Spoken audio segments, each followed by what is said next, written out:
போன மார்ச் மாதம் எங்கள் ஃபேமிலி ஃப்ரெண்டு ஒருத்தவங்களுடைய அம்மா இறந்து போனாங்க. நல்லா இருந்தாங்க. எந்த குறையும் இல்லை. ஏர்லி 60ஸ்ல இருந்தாங்க. மார்னிங் ஒர்க்லாம் பண்ணாங்க வீட்டில். மார்னிங் அவங்க ஹஸ்பண்ட் ஒய்ஃப் மட்டும் தனியாக அங்கே இருந்தாங்க. தேவர் இன் பழனி. பழனி இவங்களுக்கு நேட்டிவ். இவங்க அங்கே இருந்தாங்க. எங்கள் ஃப்ரெண்டு வந்து இவங்க இங்கே பக்கத்தில் தேர் இன் சென்னை. நெஞ்சு லைட்டாக எரியிற மாதிரி இருக்குது அப்படின்னு சொல்லி ஹாஸ்பிட்டல் போனாங்க. இவங்க மாத்திரை கொடுத்துருப்பாங்க போல். இந்த மாத்திரையை இவங்க ஒழுங்காக போடலை. மார்னிங் வீட்டில் ஒர்க்லாம் பண்ணியிருக்காங்க. நைட்டு சடனாக இறந்து போயிட்டாங்க. இது அவங்க ஃபேமிலியை ரொம்ப அதிகமாக உடைத்தது. ஏன்னா மார்னிங் தான் எங்கள் ஃப்ரெண்டு இவங்கக்கிட்ட அம்மா கிட்ட பேசியிருக்காங்க. அம்மா மாத்திரை போடுமா, உடம்பை பார்த்துக்கோங்கம்மா அப்படின்னு சொல்லிட்டு நல்லா பேசிட்டு அன்றைக்கி நைட்டு இறந்து போயிட்டாங்க. இவங்க ஹஸ்பண்ட் இருக்கார்ல, அந்த வயசான அங்கிள், அவர் என்ன பண்ணார், இப்போது இவர் இங்கே தனியாக இருக்கார். ஓகே, இவரும் இவருடைய ஒய்ஃபும் அங்கே இருந்தாங்க. நல்லா சாப்பாடு செய்வாங்க, எல்லாமே இவரை ரொம்ப நல்லா பார்த்துப்பாங்க. இவரும் அவங்க மேலே ரொம்ப அன்பு கொண்டவர். இப்போ அவங்களுடைய மறைவுக்கு பிறகு இவர் அங்கே தனியாக இல்லை. இவர் அங்கே தனியாக இருந்தார். இப்போது வேண்டாம், நீங்கள் என் கூட வாங்கன்னு சொல்லி எங்கள் ஃப்ரெண்டு இவங்கள கூட வச்சுருக்காங்க வீட்டில். லோன்லியாக இருந்தால் ரொம்ப ஃபீல் பண்ணுவாருன்னு சொல்லி இந்த மாதிரி சம்பவம் நடந்து 4 மாதத்துக்கு மேலே ஆச்சு. இன்றைக்கு வரைக்கும் டெய்லி அவர் அழுதுட்டுருக்காராம். வயசு ஏர்லி 60s. யோசிச்சு பாருங்கள், அன்னைக்கு மார்னிங் வரைக்குமே 2 பேரும் நல்லா சாப்பிட்ருக்காங்க. 2 பேரும் ஒன்றா உட்காந்து சமையல் செஞ்சு சாப்பிட்டுட்டு ஒரே வீட்டில் நல்லா இருந்தாங்க. இன்றைக்கி இருந்தாங்க, நாளைக்கு மார்னிங் அவங்க இல்லை அப்படின்ற அந்த ஒரு நினப்பு இருக்கு இல்லையா, அது நம்மளை கொன்றுமே இல்லையா. இவர் இப்போது லாஸ்ட் ஒரு 4 மாதமாக நான் இவரை பார்த்தேன். லாஸ்ட் வீக் நான் பார்த்தேன். அவருடைய முகத்தை நீங்கள் பார்த்தீங்கன்னா ஒரு மாதிரி இருக்கும். ரொம்ப ஒரு மாதிரி இருளடைஞ்சு போய் ரொம்ப சோகமாக ஒரு மாதிரி இறுக்கமாக அதை நம்மளால் பார்க்க முடியும். ஏன் சொல்கிறேன்னா, இந்த வயசான காலத்தில் தங்களுடைய துணையை ஒருத்தர் இழக்கும்போது அந்த இழப்பு ஒருத்தரை அப்படியே சுருக்கிடும். அவர் முகமே அப்படியே சுருங்கி அவர் ஸ்மைல் பண்ணால் ஸ்மைல் பண்ணுவார். அங்கிள் எப்படி இருக்கீங்கன்னு கேட்டால் ஸ்மைல் பண்ணுவார். ஆனால் அந்த ஸ்மைலுக்குள்ளே ஒரு வலியை நீங்கள் பார்க்க முடியும். இவ்வளோ வருஷம் 30 வருஷம் 40 வருஷம் ஒன்றா மேரேஜ் பண்ணி ஒன்றா வாழ்கிறவங்க சடனாக ஒரு நாள் அவங்களுடைய துணை இவங்களை விட்டு பிரியும் போது ஒரு மனுஷன் அந்த வயசான காலத்தில் அந்த வலியை வேறு யாராலையும் ஆற்ற முடியாது இல்லையா. இதே மாதிரி இந்த சம்பவத்தை இதே மைண்டில் ஓடிட்டுருக்கிற இதே நேரத்தில் ரீசெண்டாக பீட்டர் கிரீஃப்ட் அப்படின்ற ஒரு பேராசிரியர், இவர் ஃபிலாசபியில் he's a professor. Western philosophy பற்றி ரொம்ப ஆழமாக படித்தவர். இவர் பேசும்போதெல்லாம் நீங்கள் கேட்டிங்கன்னா வழக்கமாக இவர் ரொம்ப ஹியூமராக பேசுவார். ஃபிலாசபி மாதிரியான ஒரு டஃபஸ்டான விஷயத்தையுமே ரொம்ப எளிமைப்படுத்தி தியாலஜியவும் ஃபிலாசபியும் கலந்து கடவுள் சார்ந்து இறை நம்பிக்கை சார்ந்து மிக அதிகமாக ஆழமாக பேசக்கூடியவர் பீட்டர் கிரீஃப்ட். இவர் லார்ட் ஆஃப் தி ரிங்ஸ் நாவல் நீங்கள் படிச்சிருப்பீங்கல்ல, இந்த நாவல் பற்றி டாக்கின்ஸ் எழுதின இந்த நாவல் பற்றி ரொம்ப ஆழமாக நிறையா விஷயங்கள்லாம் இவர் பேசுவார். அந்த மோட்டிஃப்னு நம்ம சொல்லுவோம் இல்லையா, ஒரு லிட்ரேச்சரில் ரிப்பீட்டடாக வரக்கூடிய ஒரு சில தீம்ஸ்லாம் இருக்கும். அப்போ டால்கின்ஸ் ஒரு கேத்தலிக், அந்த மிடில் எர்த்துன்னு நம்ம சொல்லுவோம் இல்லையா, அந்த மிடில் எர்த் அப்படின்ற ஒரு வித்தியாசமான ஒரு உலகத்தை இவர் உருவாக்கியிருப்பார் லார்ட் ஆஃப் தி ரிங்ஸில். இந்த லார்ட் ஆஃப் தி ரிங்ஸினுடைய பேக்ரவுண்ட் என்ன அப்படின்ற மாதிரி ரொம்ப விரிவாக பேசக்கூடியவர், கடவுள் நம்பிக்கை சார்ந்து ரொம்ப ஆழமாக பேசக்கூடியவர் தான் பீட்டர் கிரீஃப்ட். இவர் பேச ஆரம்பித்தாலே ஹியூமரஸாக இருக்கும். ரொம்ப டீப்பரான கருத்துக்களையும் ஃபிலாசபிக்கல் டெப்த்தை ரொம்ப ஹியூமரஸாக நம்மக்கிட்ட சொல்லக்கூடியவர். இவருடைய மனைவியும் போன ஜூன் மாதம் இறந்து போனாங்க. இவருக்கு வயசு 89. அப்போ அவங்களுக்கும் 80s இருந்திருக்கும்ல. இப்போது இந்த சம்பவத்தை பற்றி, மனைவியை இழந்து ஒரு மாதமாக வாழ்ந்துட்டுருக்கிற ஒரு வயசான ஒருத்தருடைய பார்வையில் திருமணம் என்றால் என்ன, ஹியூமன் ரிலேஷன்ஷிப் அப்படின்னா என்ன அப்படின்ற மாதிரி இவர் ஒரு பாட்காஸ்ட் ஒன்று பேசியிருப்பார். மேட் ஃப்ராட் அப்படின்ற ஒரு கேத்தலிக் பாட்காஸ்ட் கூட இவர் பேசியிருப்பார். இந்த டிஸ்கஷன் வந்து நியர்லி 3 hours. இந்த 3 hours பாட்காஸ்ட்டையும் நான் ஃபுல்லாக உட்காந்து நான் கேட்டேன். 2 முறை கேட்டேன்.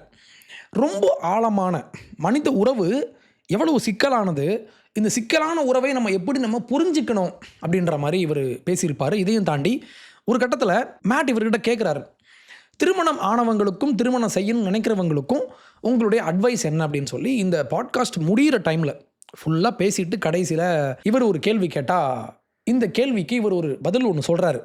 மேரேஜ்னா என்ன, திருமணம் என்பது என்ன, ஹியூமன் ரிலேஷன்ஷிப், ஒரு ஆணும் பெண்ணும் உறவு வைக்கிற அந்த உறவு எப்படி இருக்கணும் அப்படின்னு சொல்லி இவர் சொல்கிறாரு. What advice do you have someone watching this who's newly married or who is about to be?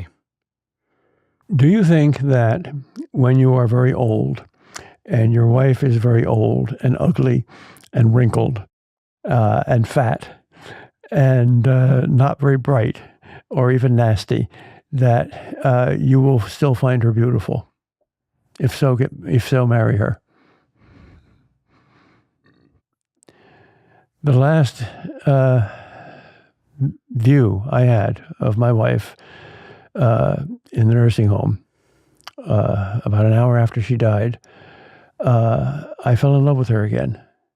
Here is a wasted, emaciated, wrinkled, suffering body.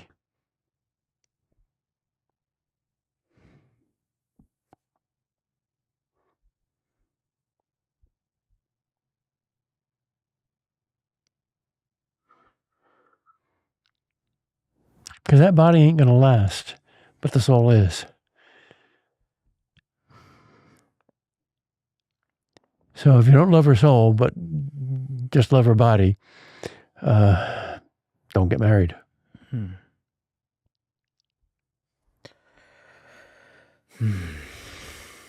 Nursing ஹோமில் ஒய்ஃபை வச்சுருக்காங்க. இறந்துட்டாங்க. இறந்துட்டு இவங்களுடைய பாடியை இவர் பார்க்குறாரு. 1 ஹவர் கழிச்சு இறந்து 1 ஹவர் ஆன ஒரு பிணத்தை இவர் பார்க்கும்போது இவர் சொல்கிறாரு, I fell in love with her again அப்படின்னு சொல்லி. ரொம்ப ஒரு எமோஷ்னலான ஒரு சீன் அது. யோசிச்சு பாருங்கள், ரொம்ப வயசாயிருச்சு. He is 89. இந்த வயசில் மனைவியை இழக்கிறது எவ்வளோ கஷ்டம் தெரியுமா? ஒரு ரொம்ப லோன்லியாக இருக்கும் ஆக்சுவலி இல்லை. இப்படி இருக்கும்போது இவர் சொல்கிறாரு, நான் திருப்பி அவளை காதலித்தேன். அங்கே ஒரு எமாசியேட்டட்னா ரொம்ப அப்படியே உருவழிந்து, இந்த உருவமே இல்லை, ஒரு மாதிரி எலும்பும் தோலுமா, அவள் அக்லியாக இருக்கலாம், ஃபேட்டாக இருக்கலாம், இப்படி இருக்கலாம் உங்களுடைய மனைவி, உங்களுடைய பார்ட்னர், நீங்கள் நேசிக்கிற அந்த பெண். இப்போயும் உங்களால் நேசிக்க முடியுமா? அப்படி முடிஞ்சால் லவ் பண்ணுங்க அப்படின்னு இவர் சொல்கிறார். திருமணம் பண்ணுங்க அப்படின்னு சொல்லி. எந்த ஒரு ஹாலிவுட் படமும் எந்த ஒரு ஹாலிவுட் கதையும் இந்த மாதிரி ஒரு கிரேட்டஸ்ட் லவ் ஸ்டோரியை சொல்லவே முடியாது. இதுதான் உண்மையான லவ் இல்லை. நான் இதை பார்த்துட்டு ரிப்பீட்டடாக திருப்பி நான் அதை பார்த்துட்டு இருக்கேன் லாஸ்ட் ஒரு 2-3 டேஸாக. பென் ஷப்பீரோவும் இதை பற்றி பேசியிருப்பார், அதையும் நான் பார்த்தேன். திருமணம், மேரேஜ் இல்லைனா ஒரு உறவு, ஒரு ஆண் பெண் உறவு அப்படின்ற இந்த ஒரு விஷயத்தை பற்றி சொல்லப்பட்ட one of the greatest and beautiful திங்ஸ்ன்னு நான் இதை பார்க்குறேன். இதை பேசும்போது மேட் ஃப்ராடே கண் கலங்கி அழுதுருவார். எனக்கும் கண்ணெலாம் கலங்கிருச்சு. One of the beautiful things இல்லையா?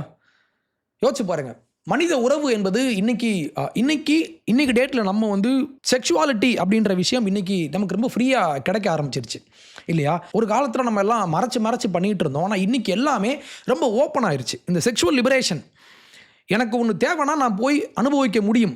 அந்த மாதிரி இன்றைக்கி எல்லாமே இன்றைக்கி ஓப்பனாக இன்று சினிமாவில் காட்டப்படுது, நம்ம ஃபோனில் நம்ம பார்க்குறோம். அப்போ செக்ஷுவாலிட்டி, செக்ஸ் அப்படின்ற விஷயம் இன்றைக்கி ரொம்ப ஃப்ரீயாக நமக்கு இன்றைக்கி கிடைக்குது. ஆனால் எமோஷ்னலி நம்ம எப்படி இருக்கோம் அப்படின்னா, இந்த பாலியல் தேவை, திருமண உறவு, ஆண் பெண் உறவு என்பது இன்றைக்கி எப்படி மாறிடுச்சுன்னா, வெறுமனே செக்ஸ் அப்படின்னு நம்மலாம் நினச்சிட்டு இருக்கிற காலத்தில் இல்லை.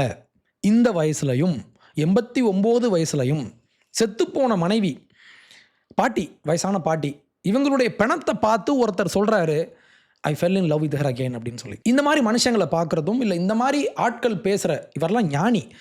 எனக்கு பீட்டர் கிரிஃப்ட் இந்த மாதிரி பேசி நான் கேட்டதே இல்லை. அவர் அவ்வளோ ஆழமாக ஹியூமராக பேசுவார்.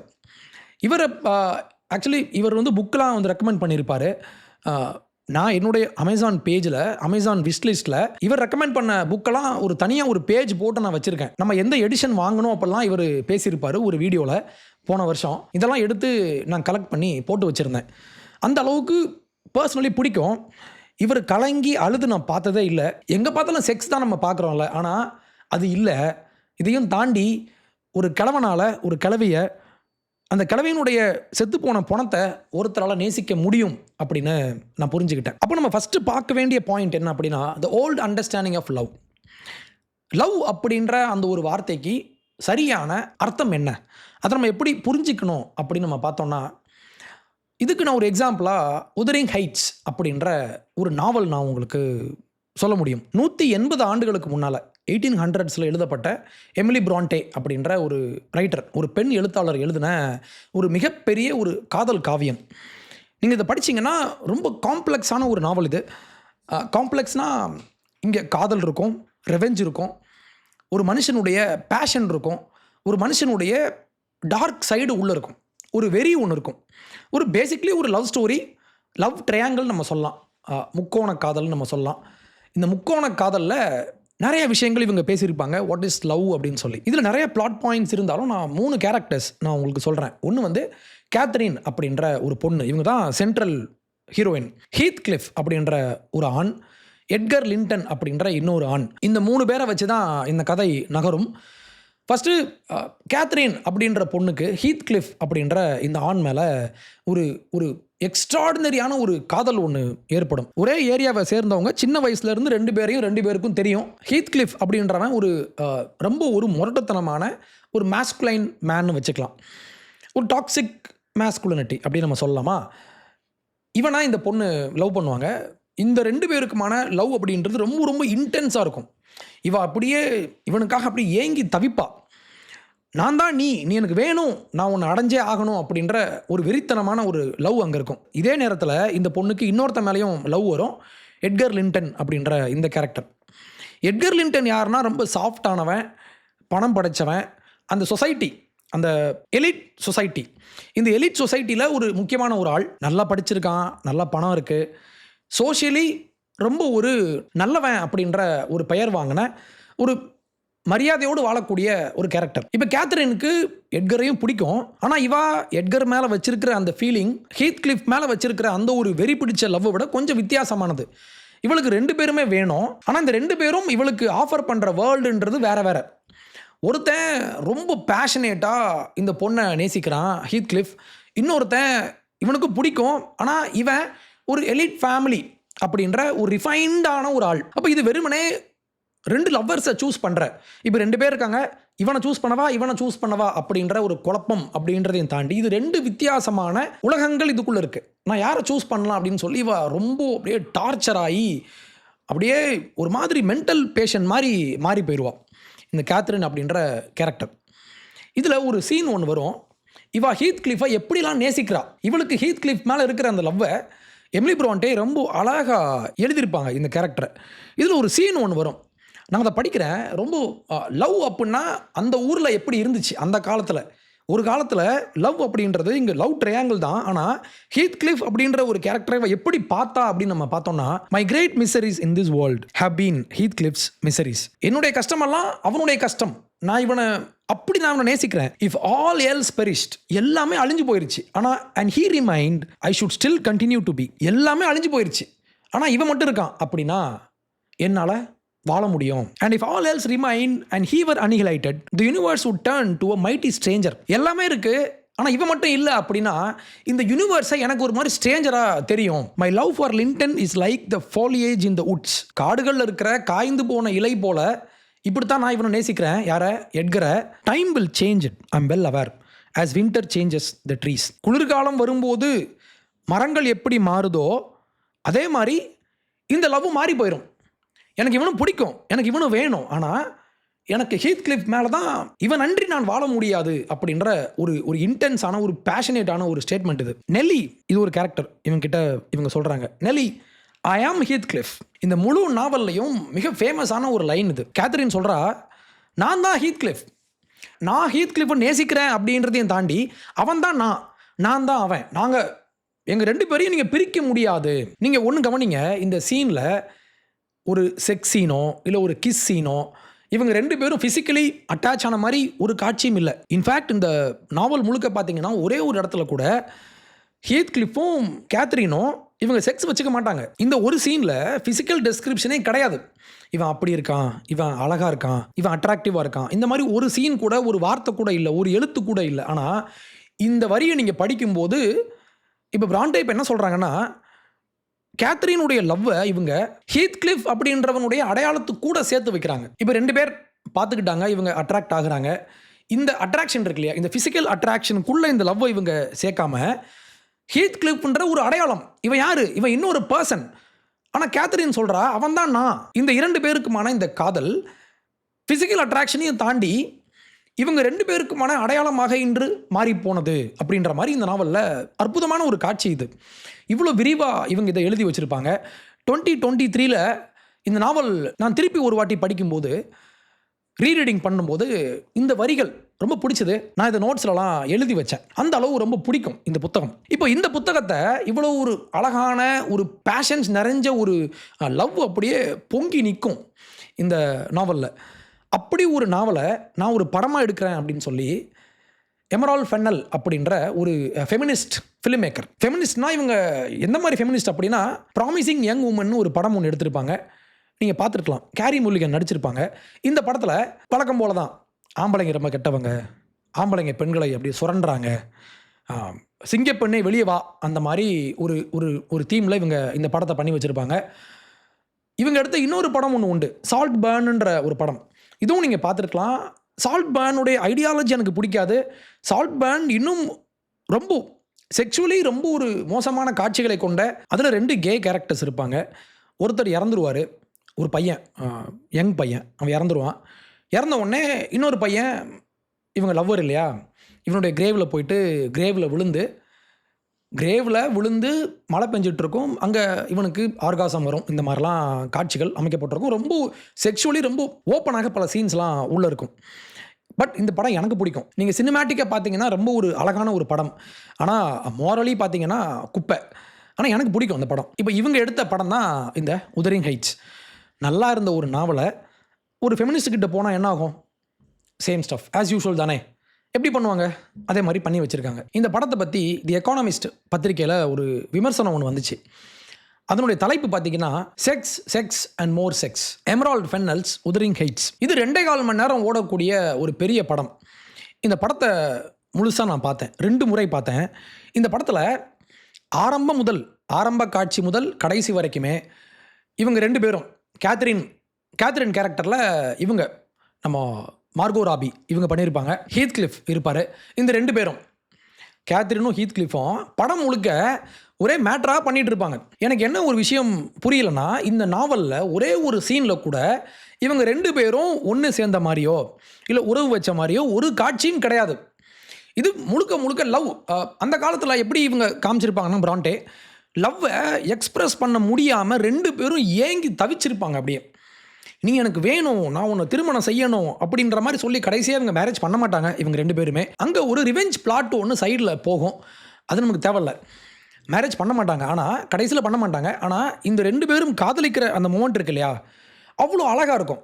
எவ்வளோ இன்டென்ஸாக 2 பேரும் உடல் அளவில் ஒன்று சேரலை அப்படின்னாலுமே வெளியே 2 பேரும் ஏங்கி, நீ எனக்கு வேணும், நான் உன்னை பார்க்கணும், நம்ம 2 பேரும் ஒன்றா இருக்கணுன்ற மாதிரி 2 பேரும் ஏங்கி இருப்பாங்க. அப்படியே இதை வந்து பிராண்டே அப்போ வந்து 1847 இல்லையா, அப்போது எத்தனை வருஷம் ஆச்சு? 180 ஆண்டுகளுக்கு முன்னால். அப்போ அந்த காலத்திலேயே அப்பயே ரொம்ப இன்டென்ஸாக இருக்கும் அந்த சீன்லாம். ஆனால் எங்கேயுமே இவங்க ஃபுல்லாக மேட்ரு தான். இவங்க 2 பேர் நேரில் பார்த்தாலே மேட்ரு தான். இதை தாண்டி இவங்க 2 பேரும் உட்காந்து பேசுகிறாங்க, இந்த ரிலேஷன்ஷிப்பில் உள்ள காம்ப்ளெக்சிட்டி பற்றி இவங்க பேசுகிறாங்கன்னா ஒரு சீன் கூட கிடையாது. இன்னும் இதில் ஒருபடி மேலே போய் ஹீத் கிளிஃப் இப்போ இன்னொரு பொண்ணை மேரேஜ் பண்ணுவார், இசபெல்லா அப்படின்ற ஒரு கேரக்டர். இசபெல்லாவுக்கும் ஹீத் கிளிஃபுக்குமான அந்த உறவுமே ஒரு குழப்படியான ஒரு பிரச்சனை உள்ள உறவாக தான் பிராண்டே எழுதியிருப்பாங்க. ஆனால் இந்த படத்தில் இவங்க இப்போ என்ன பண்ணிட்டாங்க அப்படின்னா, இசபெல்லாவை நாய் மாதிரி கெட்டி போட்டு, எப்படி நாய் மாதிரி கெட்டி போட்டு, யார் ஹீத் கிளிஃப் புருஷன் கெட்டி போட்டு பிடிஎஸ்எம் பண்ணிகிட்டு இருப்பான்.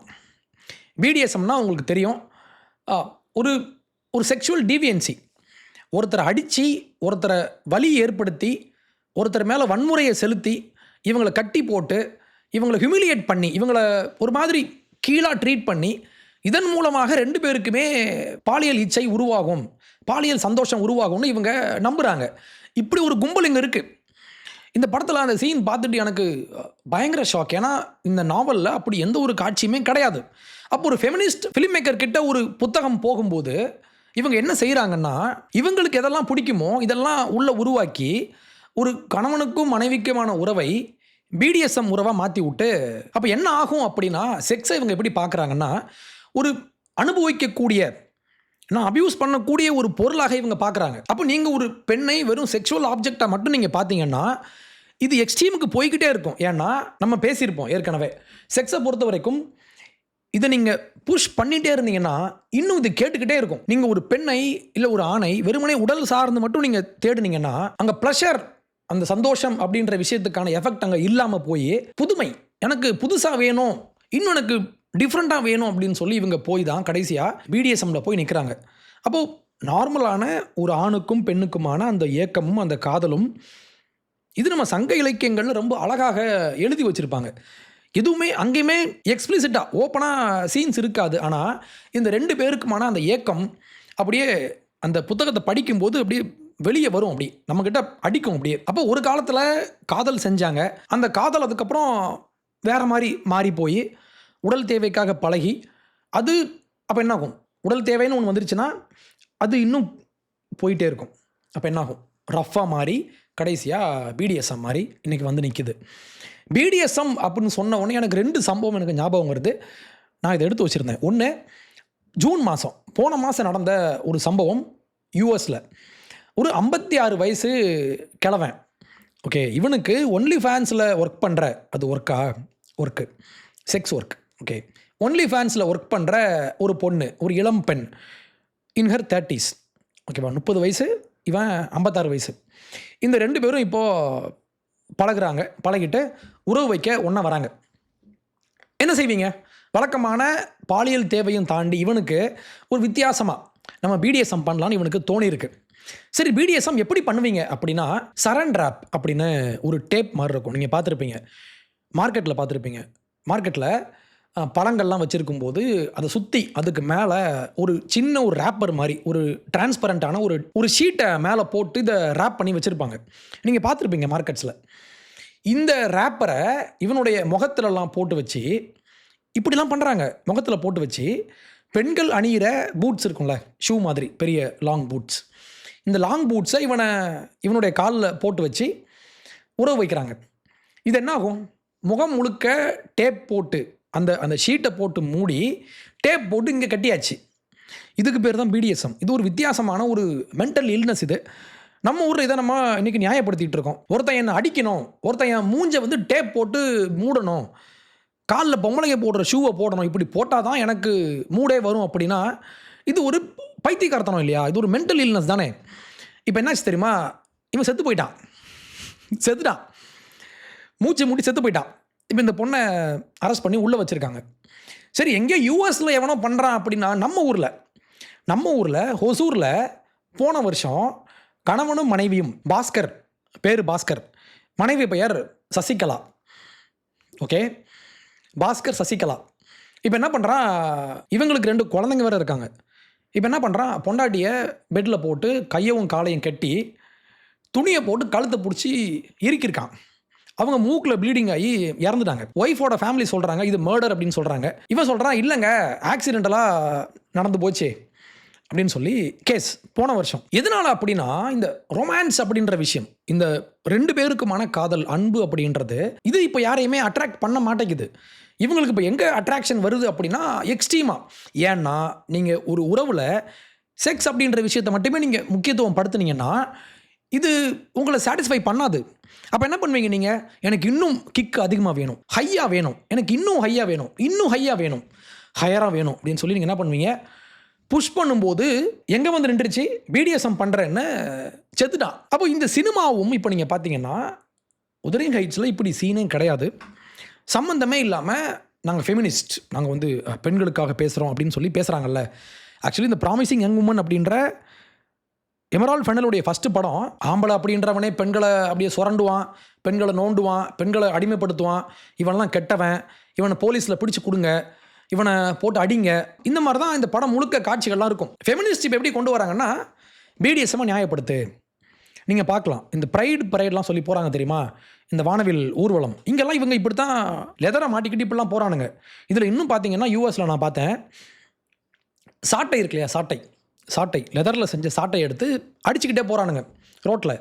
இது இப்படி அடித்தாதான் இவனுக்கெல்லாம் உணர்ச்சிகள்லாம் வருமா? இது ஒரு வித்தியாசமான ஒரு மென்டல் இல்னஸ் இல்லையா? நோய் பிடிச்சவனா நம்ம இன்றைக்கி நியாயப்படுத்திகிட்டு இருக்கோம், நம்ம இவங்களை இன்றைக்கி என்கரேஜ் பண்ணிகிட்டு இருக்கோம். அப்போ என்ன ஆகும்னா, செக்ஸ் அப்படின்ற விஷயம் if you push it further அது உங்களை ஒருபோதும் சாட்டிஸ்ஃபை பண்ணாது. இன்னொன்று வரேன், நம்ம ஒரு சோஷியல் மீடியா பார்த்தீங்கன்னா இன்றைக்கி ஹைப்பர் செக்ஷுவலைஸ்ட். எந்தளவு ஹைப்பர் செக்ஷுவலைஸ்ட் அப்படின்னா, இவனுங்க பொண்டாட்டியை வச்சு இன்றைக்கி பிஸ்னஸ் பண்ணிகிட்டு இருக்கானுங்க.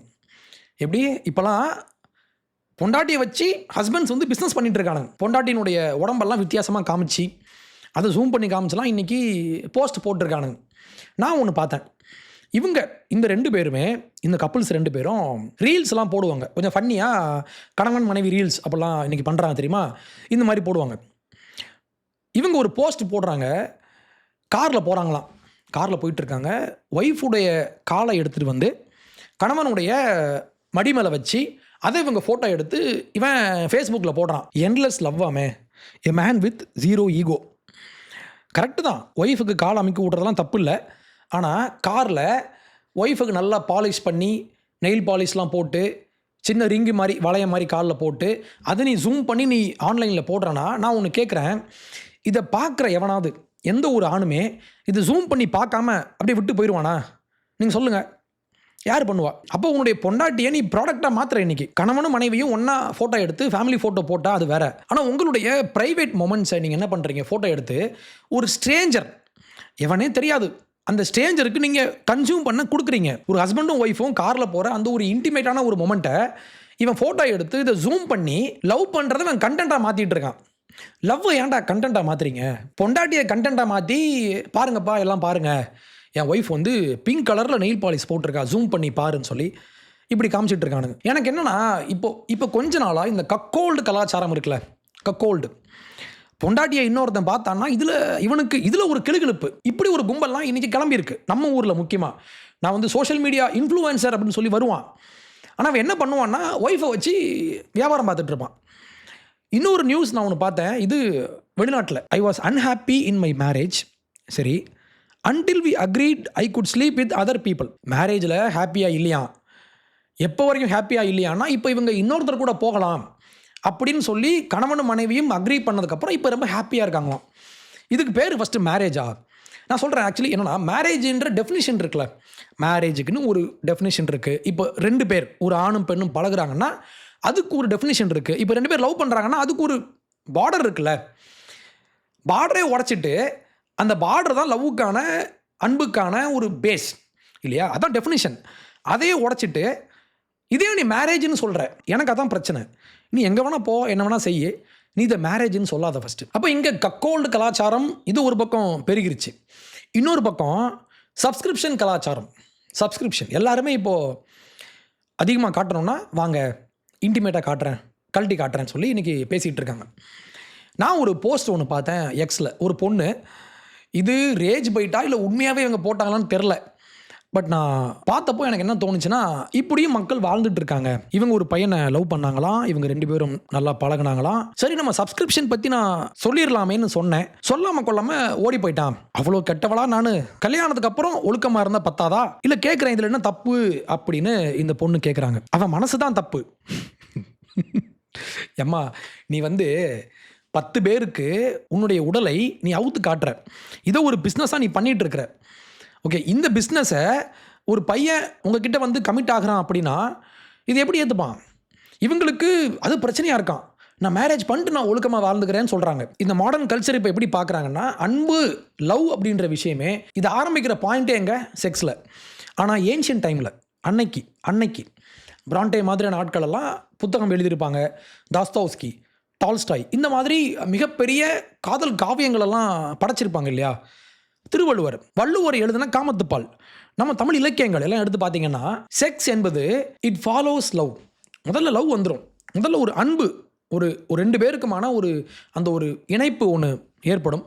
அதுக்கப்புறம் தான் இது அங்கே போய் இது கன்சுமேட் ஆகும். இதனுடைய கிளைமேக்ஸ் தான் இவங்க இன்னைக்கு முதன்மையாக நினைக்கிற இந்த செக்ஸ் எல்லாமே. அப்போது பீட்டர் கிரீஃப்ட் சொன்ன மாதிரி, உங்களுடைய பார்ட்னரை, உங்களுடைய மனைவியை, இல்லை உங்களுடைய தோழியை, இல்லை உங்களுடைய காதலியை உங்களால், இவங்களுடைய பாடி இன்னைக்கு ரொம்ப அழகாக இருக்கும், ரொம்ப ஷேப்பாக அழகாக இருப்பாங்க. இப்போ பார்க்கும்போது உங்களுக்கு ஒரு அட்ராக்ஷன் ஏற்படும் இல்லையா? இது இல்லை விஷயம்.